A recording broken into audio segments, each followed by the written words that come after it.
Oh, Mercedes w163 again. We're almost done bringing it into serviceable shape. So the interior's all done, all the cup holders, everything else is done, cleaned, scrubbed, seats bag bombed, and we have one final thing exterior wise. Any little tiny rusty spots were touched up. There's a little one on the bottom of the fender there, the front fender, and the bottom of the front grille had a little bit of rust bubbling on it. Down around there somewhere. Anyway, oh, spiderweb in the face. That was nice. Final exterior touch-up is D-panels, and this is how they're held on with the urethane adhesive. It's like the same stuff they use to hold your windshield on, and they are simply glued on.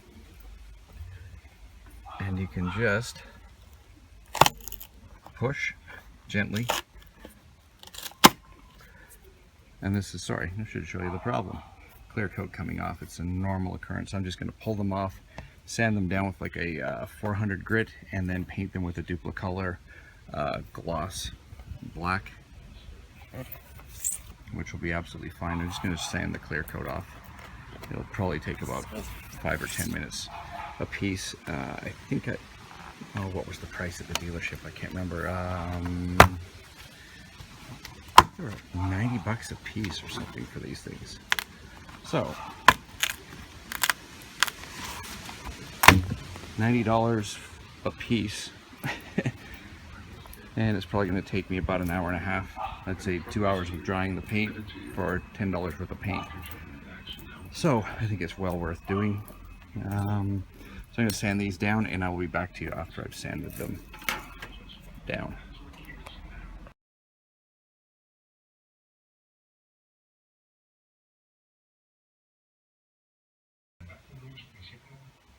Okay, sanded with 220 to get through the Clearcoat. It looks a little scratchier than it actually is. I'm going to follow up with a 400.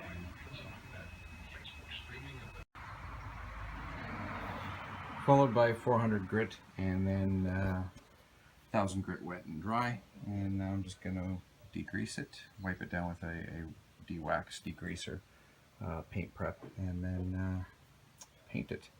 I'll show you what I'm painting with in a second. Okay, to paint these I'm using Duplicolor acrylic enamel in gloss black, and I've done one coat now after degreasing.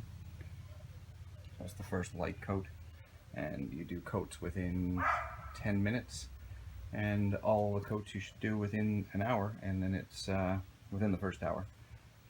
After that, you're supposed to wait 7 days, so if you don't do your third coat, you have to wait 7 days to put another coat on.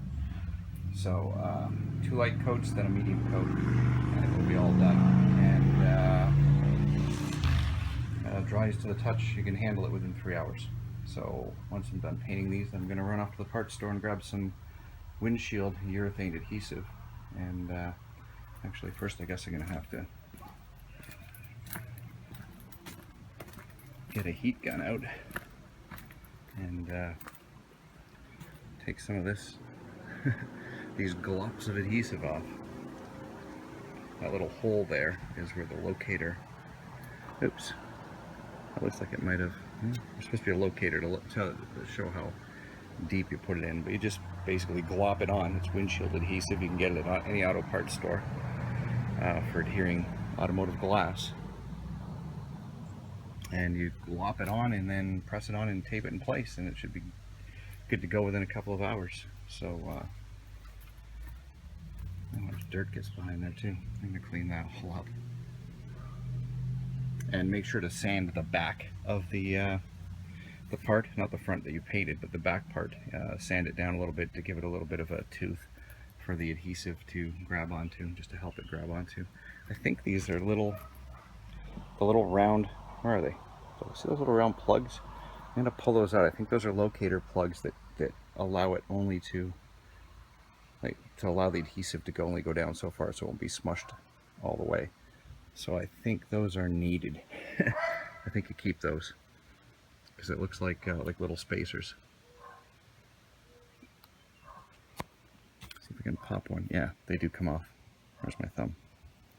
They do come out. They're separate. So these are little spacers. So I would glue these. I'm going to glue these onto the back.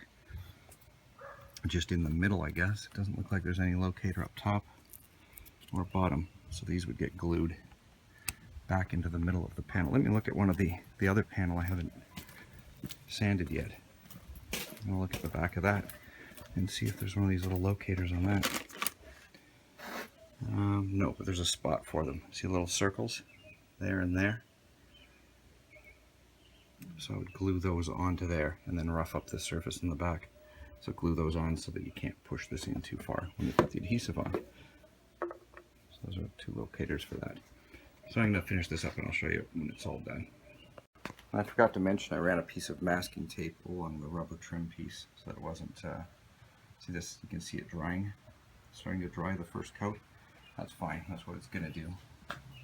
It's off-gassing and drying. And I said you got to give it 10 minutes between coats, so that's only coat number 1. But yeah, tape off the little rubber. There's a little rubber trim piece that's glued onto the back of there. It's pointless to pull it off and then try gluing it on again. You might as well just tape it off like I've done. Oh, you can pull it off if you want, but I just taped this one off. Anyway, back in a bit. Oh yeah, this is about 12 hours later after they've all dried completely. Stuck the little feet on the back, the little locators, and sanded down the plastic so that the urethane will have something to adhere to. I lost one of my little plastic feet though. My little rubber feet. The other one has 2 of them on it. Glued those back in little circles. And I have to get some foam tape. I have some sitting around somewhere. Just to fit this little, just to keep water out, I guess, from in here.